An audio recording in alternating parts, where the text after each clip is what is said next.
Hello everyone, my name is Irish A. De La Cruz from Grade 10 Jeremiah and welcome to my vlog.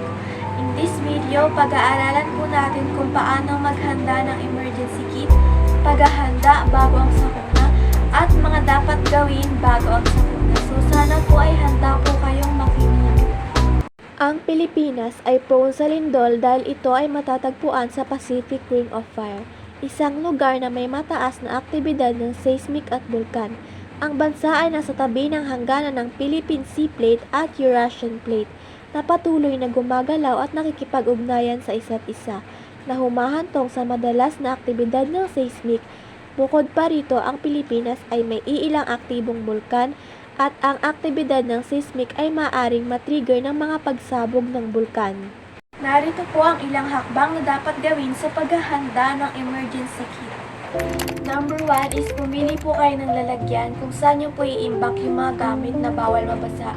Katulad po ng mga documents or yung mga delikado pong bagay like charger, masisira po kasi yun pag nabasa. Dito nyo po siya ilalagay. Number 2 po is tubig. Asahan nyo po na mawawalan po ng supply ng tubig sa sakuna. Kaya importante po may imbak po tayo ng tubig or isang galon. Number 3 po is yung mga non-perishable foods tulad ng canned goods at mga pagkain good for 1 week. Number 4 po is prescription medication para po sa mga matatanda na kasama. Number 5 po is personal hygiene and sanitation items tulad po ng bulak, alcohol, bandage, agua oxygenada para po pag may nasugatan in case. Number 6 po is flashlight and extra batteries dahil mawawalan po ng kuryente kapag nagkaroon ng sakuna or kalamidad. Number 7 po is portable cellphone charger. Number 8 po is wireless radio para po sa mga balita at pakikinig sa mga nangyayari sa kapaligiran.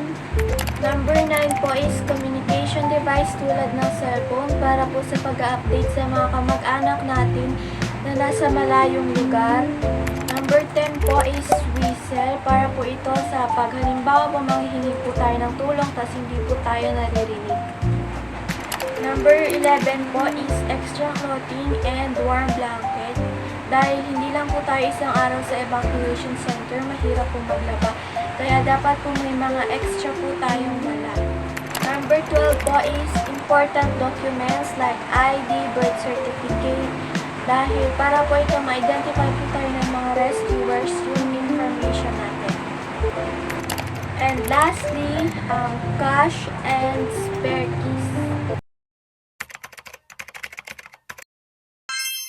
So, number 1 po sa paghahanda bago ang sakuna ay gumawa po tayo ng emergency plan tulad nito para po alam po natin kung saan po tayo pupunta ang evacuation in case. So, next po is paghahanda ng emergency kit tulad ng nasabi kanina.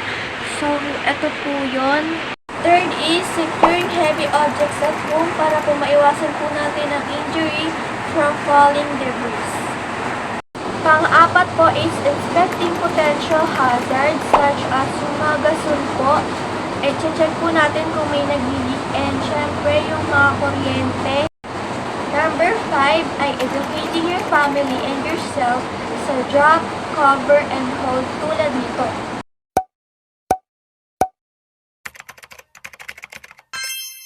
Pagkatapos ng lindol, maraming bagay ang maaaring mangyari. Maaaring gumuho ang mga gusali na humahantong sa pagkasira ng ari-arian at potensyal na pinsala. Pangalawa ay maaaring masira ang mga kalsada, tulay at iba pang infrastruktura. At pangatlo ay maaaring mangyari ang mga aftershocks na mga karagdagang pagyanig ng kasunod ng unang lindol. Ano nga ba ang mga dapat gawin bago ang sakuna? Number 1 ay suriin ang iyong sarili at ang iba para sa mga pinsala. Magbigay ng paunang lunas sa sino mang nangangailangan nito. Suriin kung may pinsala ang mga linya ng tubig, gas at kuryente.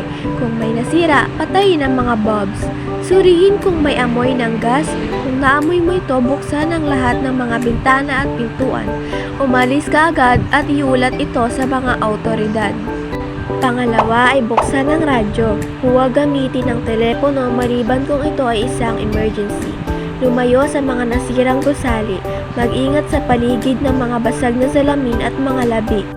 At pangatlo, lumayo sa mga nasirang lugar. Kung ikaw ay nasa paaralan o trabaho, sundin ang plano pang-emerhensya o mga tagubili ng bagong kinauukulan. Asahan ang mga aftershocks. Ngayon ay natuklasan na natin ang paghahanda ng first aid kit, paghahanda bago ang sakuna, at mga dapat gawin bago ang sakuna. Maraming salamat sa inyong pakikinig. Sana ay may natutuhan kayo. Again, thank you for watching.